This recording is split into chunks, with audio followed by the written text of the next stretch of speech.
Welcome back to New World Next Week. I'm James Corbett of CorbettReport.com. And I'm James Evan Pilato from MediaMonarchy.com. You could save up to 7 kilograms of carbon by changing your diet. We've got that story plus suing the LBRY. But first, UN demands $2 trillion a year from rich countries for climate justice. The UN's climate summit, COP27, is underway in Egypt, and bold demands were made from the developed world. The UN already desperate for funding, so what better way to extort the world over fraudulent climate threats, slavery, racism, it's all good, colonial rule maybe. That's from technocracy.news.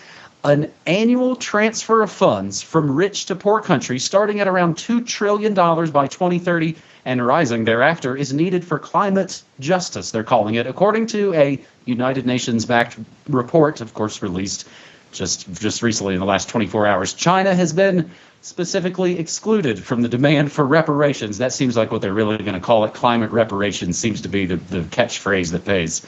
China has been specifically excluded from the demands for reparations, which include taxes for fossil fuel companies on their global carbon profits, even as the communist states' greenhouse gas emissions now exceed the entire rest of the developed world combined.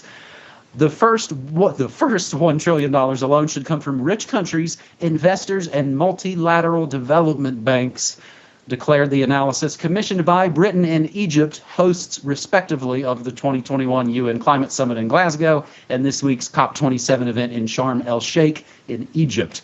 The new UK Prime Minister Rishi Sunak's government has already signaled he's down with reparations as he preps a bunch of tax hikes and public service cuts at home in the name of fiscal responsibility.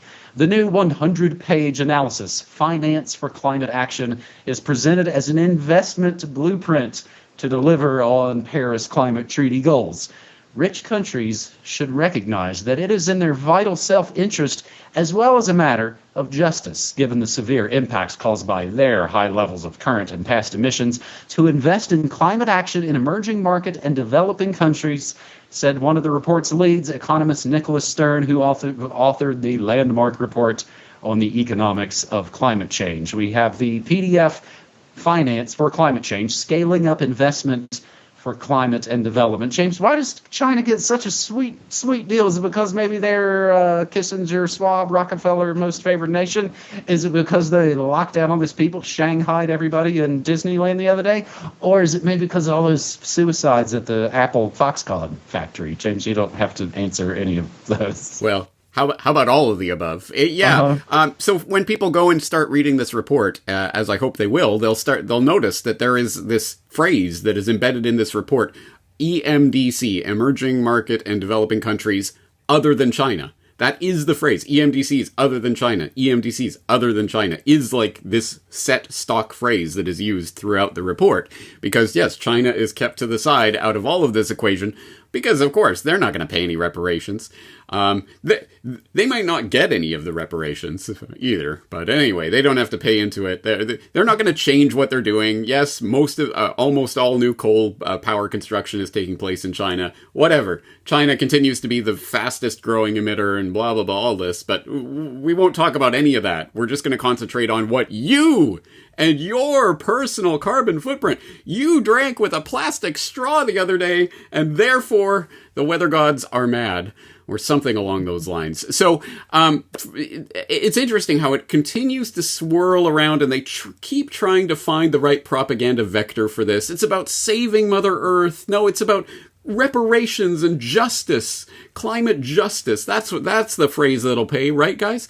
Anything in order to sell an agenda to you. And what is the agenda about? We do not have to parse very far to find out about that. Again, if you read the report, you'll find our old friend Debt for Nature swaps making an appearance in here, as well as climate debt for climate swaps being name-checked in this report. Because, again, it is about monopolizing the resources of the earth, and, we'll forgive some of this debt that we created out of thin air to give to you in the first place, if you give us the actual Earth. So for people who don't know about that Debt for Nature scheme and how it fits into this whole agenda, they might want to check episode 322 of the Corbett Report on what is sustainable development. But here is what this is really about. And again, we do not have to go on a speculative limb about this. Back in 2015, the then head of the UNFCCC, Christina Figueres, said, "This is probably the most difficult task we have ever given ourselves,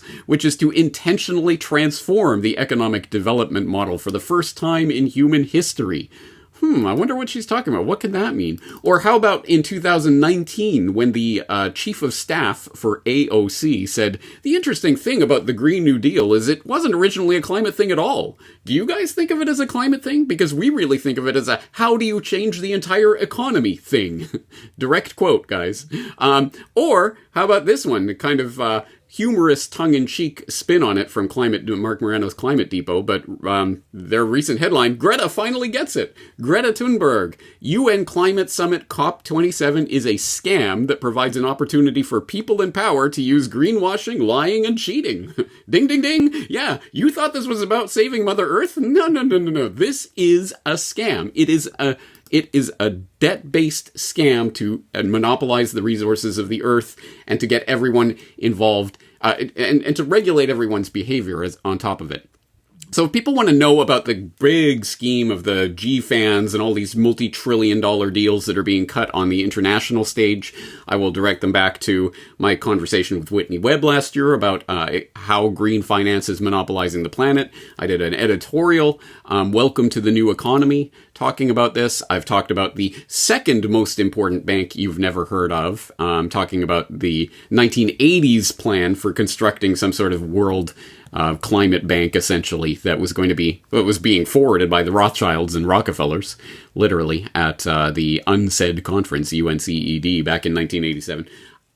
All of this is just pieces on this trail, but maybe it sounds overwhelming. It sounds like, oh, these big governments are cutting these big deals and doing this high finance stuff, and whatever. How does this affect me, Joe Blow, in my regular 9-to-5 job? Oh, don't worry. It's coming for you. It is all about you, actually, and controlling what you do. If only they could, I don't know, nudge you into doing this or that thing, and controlling your behavior on the back of this scam. I wonder if we'll have any stories about that in this edition of New World next week, James. Nah, who's to say? It's not like we're good at forecasting what might be coming down the pike. So it went from you've died of dysentery to you've died of suddenly to, of course, you've died of climate change. They also, of course, highly recommend throwing soup at Van Gogh paintings to save Mother Earth as well. Our second story on this New World Next Week, episode 501. Oh my God, it's come true. UK Nudge Unit, which would be kind of a cool, I don't know, like a DJ, kind of maybe Miami bass kind of sound.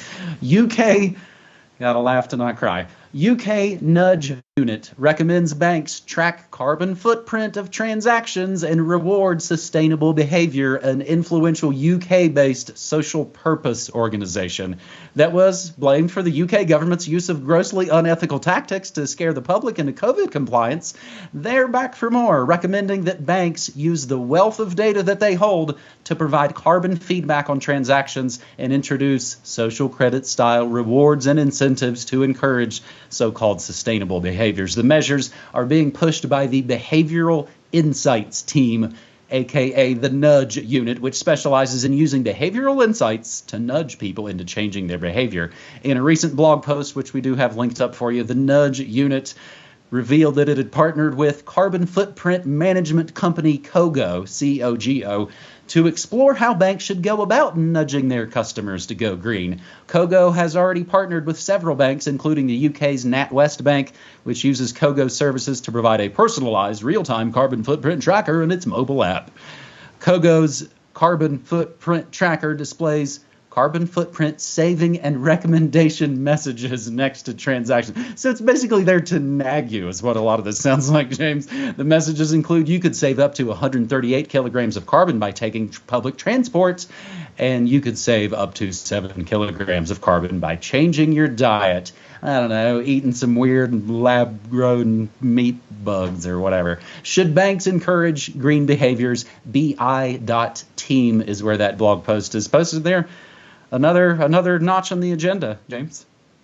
Absolutely right. This is an incredibly important and incredibly creepy part of that agenda. And so I think the most obvious handle into the story of the Nudge Unit. What is this? Where did it come from? Oh, it was started as a UK government initiative that has now spun off into its own company and is now doing these deals with banking entities and apps to control people's behavior. What the hell is this? Where did it come from? How is it operating? Under what pretense? Well, I will point, not for the first and probably not for the last time, to Laura Dodsworth's book, A State of Fear, where she was talking about the UK government Spy B panel that was advising the UK government on how to ramp up the fear of the scamdemic in order to get people motivated to do whatever the government says they should do. Lock yourself up, wear a mask, don't wear a mask, wear 2 masks, take the carrot juice, whatever. There's a whole history and story there that Laura Dodsworth goes through.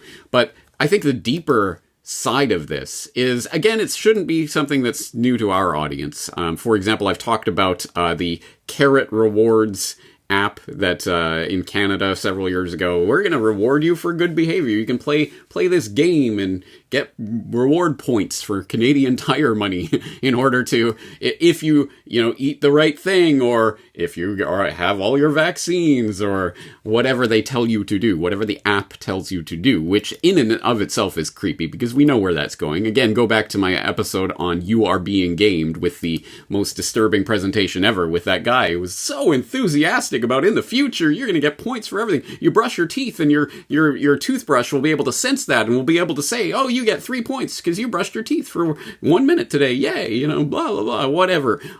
Everything will become this game that is nudging your behavior in certain directions. Because as the nudge unit post, the blog post that we're linking to says, 8 out of 10 Europeans want to act to save Mother Earth, but only 2 out of 10 know how to act. So we're going to nudge them in the right direction. Your app's going to be telling you to do this, don't do that. And every step along the way, you'll be guided until you are a different human being. And if you want the really, really, really big picture of what that means and where it's going, check out that Selfish Ledger leaked video from Google that came out several years ago about how the Google internally, they're talking about how they will be able to essentially, they're not even talking about human beings, they're talking about you as an accretion of all this data that you consume over your life, and how that makes you into a certain type of person who does certain types of things and thinks certain types of ways. And if we can shape the data that goes in, we shape what kind of human being emerges on the other side, essentially, is what they're saying.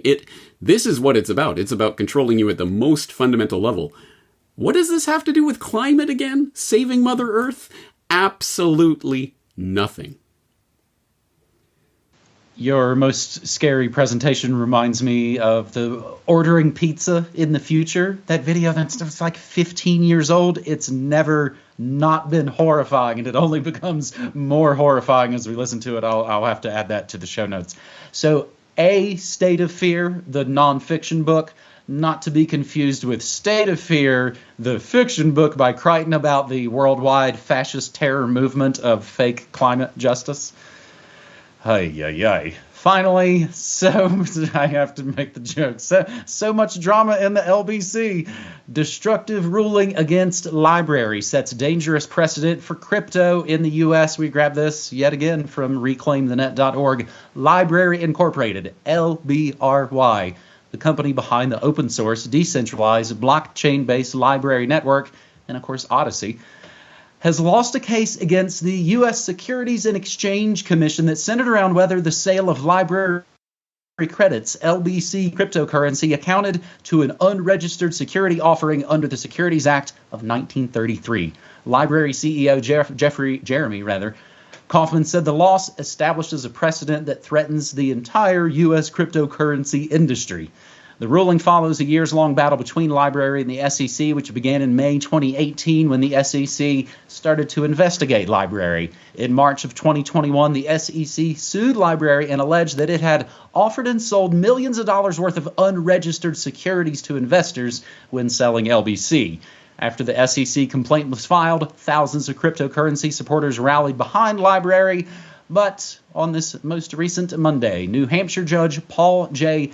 Barbadoro, sided, of course, with the SEC, argued that the SEC's assertion that LBRY offered LBC as a security and granted the SEC's motion for summary judgment, which means, boom, Dunskies, there will be no trial.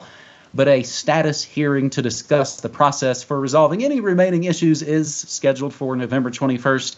ReclaimTheNet.org got a PDF of the ruling, Securities and Exchange Commission versus LBRY Incorporated.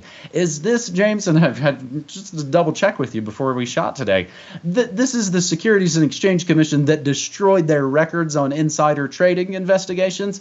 SEC, government destroyed documents regarding pre-9/11 put options. And, crazy conspiracy sites like CBS reported on it.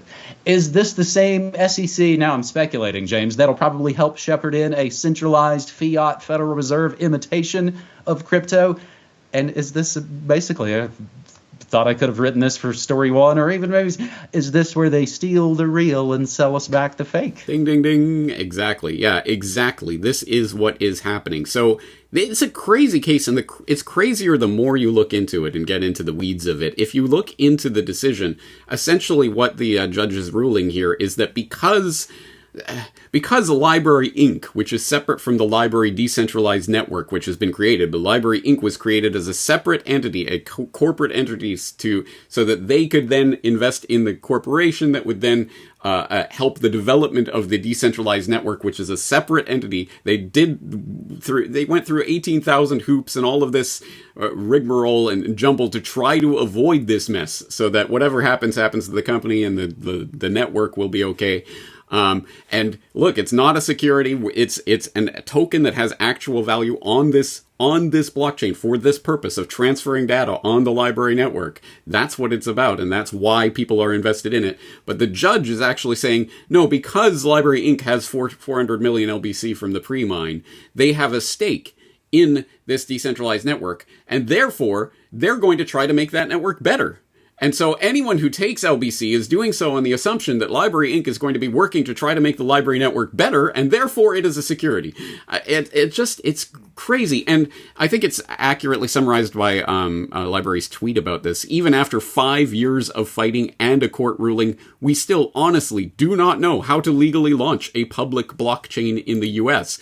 You can launch a centralized, permissioned, private blockchain, no problem. Banks are doing that all the time. They're doing it for their own purposes behind the scenes, no problem whatsoever. How dare you, how absolutely dare you try to launch a public, permissionless, decentralized blockchain for sharing information on something like the LBRY network, which for people who are completely lost here is the network that underlies things like Odyssey. Odyssey.com. So if you're watching this on Odyssey, you're watching it because of the LBRY network, whose very existence may be threatened by this ruling, potentially, depending how all of this turns out and ultimately what kind of judgment comes down here. Crazy stuff. And you're exactly right. What is this ultimately about? It is about, no. Here's this technology that you guys are trying to use for all these purposes. No. We're going to keep that technology, but don't worry, we'll give it to you. And since 99% of the public has no idea what the difference between Bitcoin and blockchain and GovCoin and CBDC, it's all the same thing, whatever, it's all complicated. I don't have to worry my pretty little head about that stuff. I'll just get whatever the government is giving to me or is allowing me to receive, and that must be this Bitcoin stuff I'm hearing about or something, right, guys? So again, because the Bitcoin PSYOP has been so successful, most people won't have any clue what this ruling means or why it's important. For those in our audience who are more switched on than the average person, I hope you will go through this ruling and follow the developments on this story, because I think this will have some pretty big repercussions about what is legally possible to do in the US. Still, things are technologically possible that may not be illegal. But anyway, what is the legal ramification of this, and can any sort of entity operate above board in this space the way LBRY attempted to do? Well, maybe not if they get away with this. It almost sounds like the rigmarole they force the cannabis businesses to go through here in the States. No major banks, I think, are allowed to deal with the cannabis industry yet because, federally speaking, it's still the dirty, evil weed. So they all have got to run around and schlep around and use these weird internet places, which only then puts more of a spotlight on, see, you're using those weird, bad, dark web buzzword things. Ay. People can learn more about the SEC and insider trading and the catalyzing catastrophic events of 9/11 that have been now 21 years ago with 9/11 Trillions and 9/11 War Games DVD. And we are now shipping. Can I grab it and show it? Because I forgot to do it ahead of time. I sure can. The brand new Corbett Report USB 2010s, they are in our hot little hands. They have already begun to be shipped out. That's the 2010 Data USB archive. Shirts are back in stock as well, including the big boy sizes, all that and more at newworldnextweek.com. And of course, if you don't know, why don't you know? I stream news, music, memes, and more Monday through Friday, 9 to 5 Mountain Time at MediaMonarchy.com. That is New World Next Week, episode 501. James? Awesome. Thank you for that, James. I second that. I hope if people don't know about the Media Monarchy streams, check them out. It's the best damn radio station you never heard. On that note, we'll come back at it next week. James, thanks for the stories. Thanks so much, buddy. Take care.